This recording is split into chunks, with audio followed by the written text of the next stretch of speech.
வணக்கம் வீவர்ஸ் எல்லாம் எப்படி இருக்கீங்க? இன்றைக்கி சண்டே ஸ்பெஷல் வந்து நம்ம வீட்டில் சிக்கன் பிரியாணி. நான் வந்து இந்த தடவை லெக் பீஸ் எப்பொழுதுமே வாங்குவேன். இந்த தடவை வந்து ரெக்க பீஸ் எடுத்துருக்கிறேன். நல்லா அரிசி கருவேல தண்ணி விட்டு மஞ்சத்தூள் போட்டு கழுவி எடுத்து வச்சாச்சு. தேவையானது வந்து சிக்கன் வந்து 1 கிலோவுக்கு கொஞ்சம் கூட தான் இருக்கும். 1 கிலோ வச்சுக்குவோம் மெஷர்மெண்ட்டு. ஒரு பெரிய தக்காளி வந்து ஒரு 4 பழம் போட்டிருக்கிறேன். 1/2 கிலோ வெங்காயம், இஞ்சியும் பூண்டும் வந்து இஞ்சி வந்து 1 கப்பு போட்டாக்கா 1.5 கப்பு பூண்டு போட்டுக்கலாம். நான் அந்த மெஷர்மெண்ட்டை தான் பரவ அரைச்சிருக்கேன். இஞ்சி அதிகம் போட்டால் கொஞ்சம் காட்டம் தெரியும். ஒரு 10 முந்திரி பருப்பு வந்து அரைச்சி அரவையாக எடுத்து வச்சுருக்கிறேன்.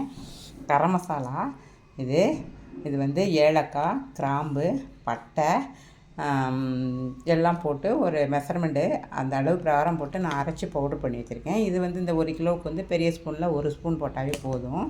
தனி மிளகாத்தூள், இது சால்ட்டு, கொத்தமல்லி, நெய், ஆயிலு.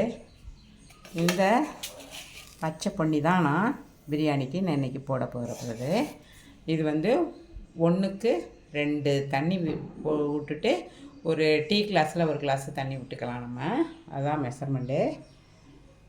தயிர் நான் வாங்கிட்டு வர சொல்லியிருக்கேன். தயிர் வந்ததும் நான் இப்போ பிரியாணி ரெடி பண்ண போகிறேன்.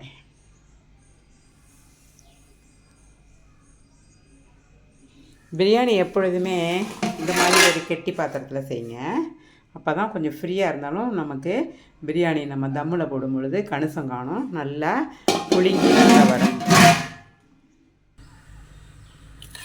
கோல்டு வின்னர் ஆயில் விட்டுருக்கேன். நல்லா வணங்கட்டும். பாருங்கள், வெங்காயம் பொன்னிறமாக மாறிடுச்சு. பச்சை மிளகாய் சொல்ல மறந்துட்டேன். ஒரு 4 மிளகாய் போட்டுக்குவோம். தக்காளி, கல்லுப்பு.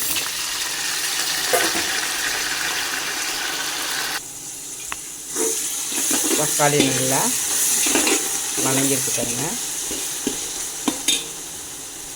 இப்போ கொஞ்சம் மல்லித்தழை போட்டுக்குவோம்.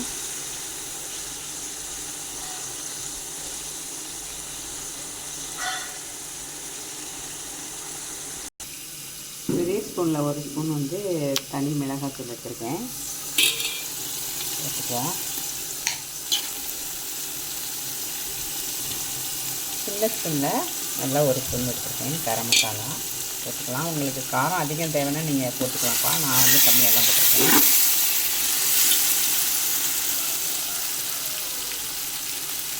சிக்கனும் போட்டாச்சு.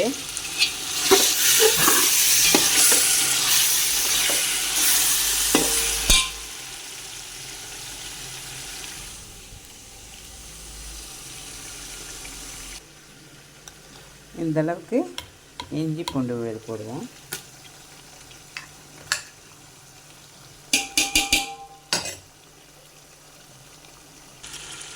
பச்சை வாடை போக நல்லா வணங்கட்டும். இப்போ தயிர் விட்டுக்குவோம். இது கல்யாண வீட்டு பிரியாணி.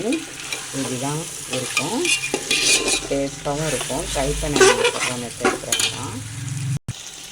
நெய் வந்து எப்பொழுதுமே தம்மு நம்ம போடுறோம் பார்த்திங்களா, அந்த மாதிரி ஸ்டேஜில் தான் நெய் விடணும். நம்ம அதெல்லாம் நல்லா வெந்து தம்மு போடும் பொழுது நெய் விட்டுக்குவோம். நான் வந்து 1க்கு 2 தான் தண்ணி. நான் இப்போ வந்து சுடுதண்ணி வெந்நீர் நல்லா கொதிக்க வச்சுருக்கேன். அரிசி போடுவோம். அரிசி போட்டேன், நல்லா எடுத்துக்குவோம்.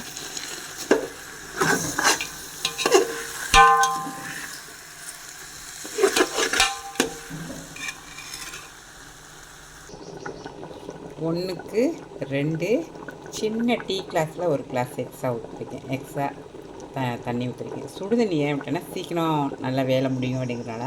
நீங்கள் நார்மலாகவும் தண்ணி விடலாம். நான் கொஞ்சம் எப்பொழுதுமே கொஞ்சம் தண்ணி கொதிக்க வச்சு தான் நான் ஊற்றுவேன்.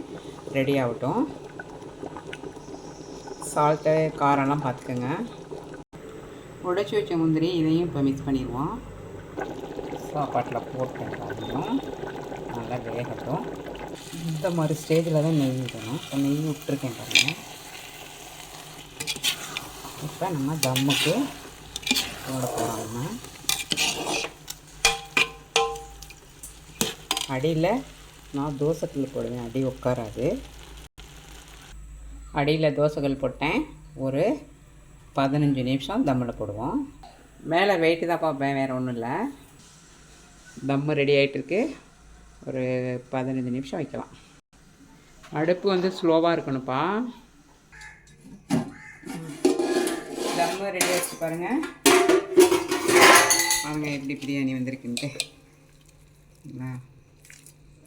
நெய் எப்பொழுதுமே நம்ம ரெடி தம்மில் போடுறப்ப தான் நெய் போடணும். சாதமும் உதிரியாக வந்திருக்கு பாருங்கள். இதுதான் கல்யாண வீட்டு பிரியாணி. சிக்கனும் நல்லா வெந்திருக்கும்ப்பா, பார்த்தீங்கன்னே தெரியும். அந்தளவுக்கு வேக வச்சு தான் நான் போட்டிருக்கிறேன். நான் வீடியோ பிடிச்சிருந்தா லைக் பண்ணுங்கள், ஷேர் பண்ணுங்கள், கமெண்ட் பண்ணுங்கள், சப்போர்ட் பண்ணுங்கள். நெக்ஸ்ட் வீடியோவில் பார்ப்போம். பாய்.